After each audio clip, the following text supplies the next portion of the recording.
and then glass bottles from the windows. Several people got injured. So I guess that's illustrative as an anecdote, but also just the kind of the way in which this regime's power and corruption, I think, is just so deeply distributed through just a very large system that, on the one hand, will take a good deal of time to kind of, I think, flesh out and uproot, but at the same time, needs to be handled quickly, or else many of these people are going to disappear back into the kind of substructure of what's going on. And I guess other really interesting things, I mean, just general observations of what I was seeing, I think that the labor issue is really big there. They're talking about a labor party or a union-based party, and, in addition to kind of the simple demands of organization, an increase in the minimum wage to some sort of approximation of a living wage, you also see labor being very cognizant of the effects of neoliberalism and structural adjustment in Egypt. And among their demands, you see things like protection from dismissals and, transitioning from temporary workers to permanent workers and the reinstatement of dismissed workers, because one of the biggest issues was during privatization, you have had just swathes of people being laid off or made redundant, and the kind of visceration of their previous union contracts, which in Egypt is maybe doubly important because there's no cash-based welfare system. Most of the benefits were tied either to price controls and subsidies on food supplies, or to kind of the benefits that would come from employment at a state industry.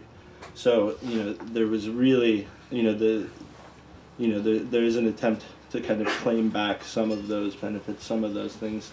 An end to privatization in its entirety, a kind of restarting of a lot of the closed factories, removal of the corrupt management, a right to strike for not only economic grounds but also political grounds, including striking to depose the remnants of the current regime. And I think this is very interesting because this goes beyond the labor law here in this country, for whatever that's worth. But I think also because it's interesting to see labor taking a structural position towards the economy and towards the political system that makes me think that this is more than simply a democratic revolution or a kind of middle-class move towards a kind of more liberal system. I think that these sorts of transformations, if labor were to be successful, and by some indications it seems like they are confounding the army, who has not been able necessarily to attack them directly because, Snehal said they control 25% of the economy, and I think that they would very much like to quietly keep that, and the best way for them to do that is by being everybody's friend, the army, which they also own, in addition to large construction companies. They own things like a bottled water company, like they're a lot of land. I mean, they are in everything, like soup to nuts. So it's a silly phrase.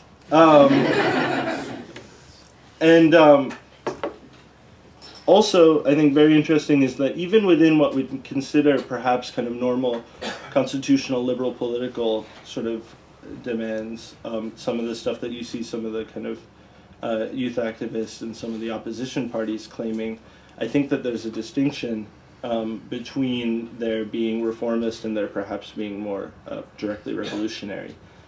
The kind of calls for dignity and the calls for changes within the structure of the state will not be satisfied, I think, by reforms from those in power, not just because of mistrust, because that there is no trust for any of the old institutions, I think, in a large portion of the population.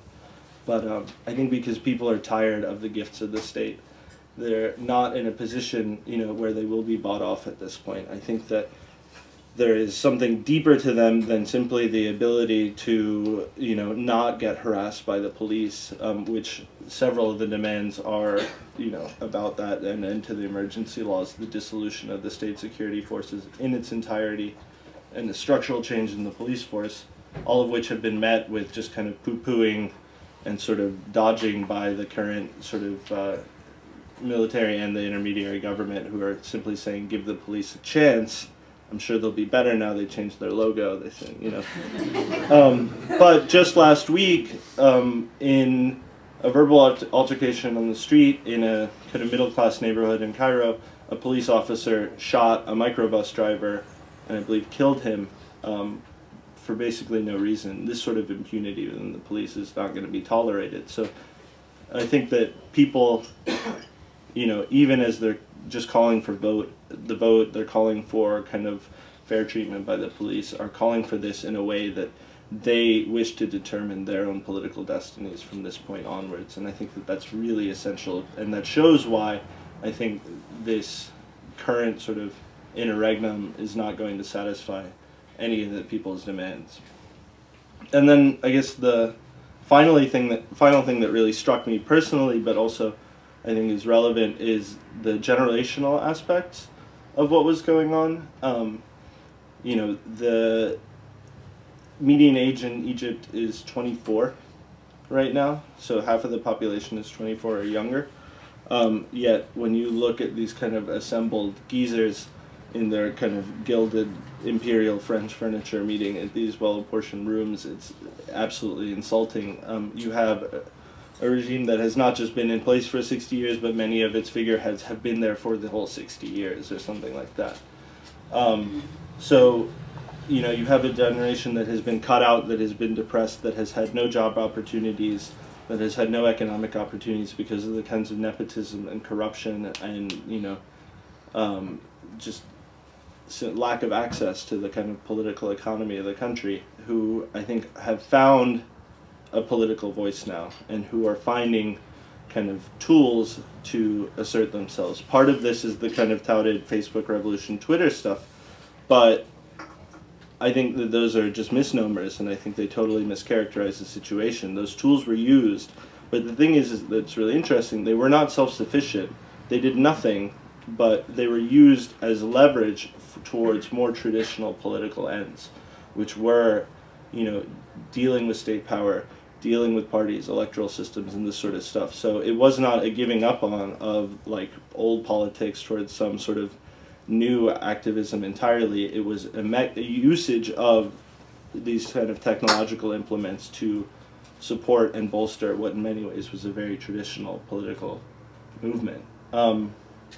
And, you know, so I think that Egypt's future may lie in the hands of these kind of young people, but at the same time, what's really funny is that there's this process of co-optation that's been going on within the state media, that everyone is claiming, oh, look at the youth of the Egyptian revolution, oh, we thank our youth, all this kind of thing, on the one hand, to basically draw attention away from labor issues, to draw attention away from established political figures in opposition who may still have kind of leverage against the system, to draw attention away from, you know, simple issues of poverty towards the kind of more comfortable middle-class demands. So I think that that's been sort of a blind, and then also to say, well, thanks kids, we'll take it out, well, you know, we'll finish it out from here, you know, to basically use this to infantilize these people. And I don't think it's going to work in the long term. I think that the persistence of striking has shown this, and I think that the sophistication with which people are kind of demanding their rights is showing this. But, you know, so this generational issue maybe sets up, I think, some of these connections with Wisconsin, some of the connections with what's happening in Europe. I think that one of the kind of struggles that we can latch onto is this looking at cuts in systems across the world. 40% cuts to education in the UK. I just got an email from the university that they're cutting $100 million out of the budget, which I don't even know how much that is in the university budget. Like, that's, but, you know, to see basically a situation, I think one of the Italian demonstrators against their educational cuts said something along the lines of an older generation trying to eat the young one alive. I think you were seeing that in Egypt, and I think that we're seeing that in a lot of other places. And that what is amazing about Egypt is that they, I think, stood up and recognized this in part, and have not necessarily gone and purged everybody over 50, but have basically said, now is our time. We have found a political voice that's, you know, ours, but, you know, has to kind of be recognized in this sort of thing. So this idea of understanding kind of the changes that are going on in the welfare state generally, and or what's left of it. And one, I'm wondering if you could talk a little bit about the general perception of America's role and Americans in general among the protesters, especially being an American. I mean, if you could talk about that, being from within. Also, just maybe you could make a few more comments on the general diversity of the protesters. The second question, it was the most diverse place I've ever seen ever anywhere, in many respects. I mean, there, especially as it continued onwards, it cut across class lines. You would see people from agricultural areas, rural areas, rich, poor, you know, kind of the whole gamut there, everyone doing their own part. There was this moment where this man, you know, we were leaving the square briefly, and he was kind of standing there kind of thanking people for coming and kind of inviting them back the next day.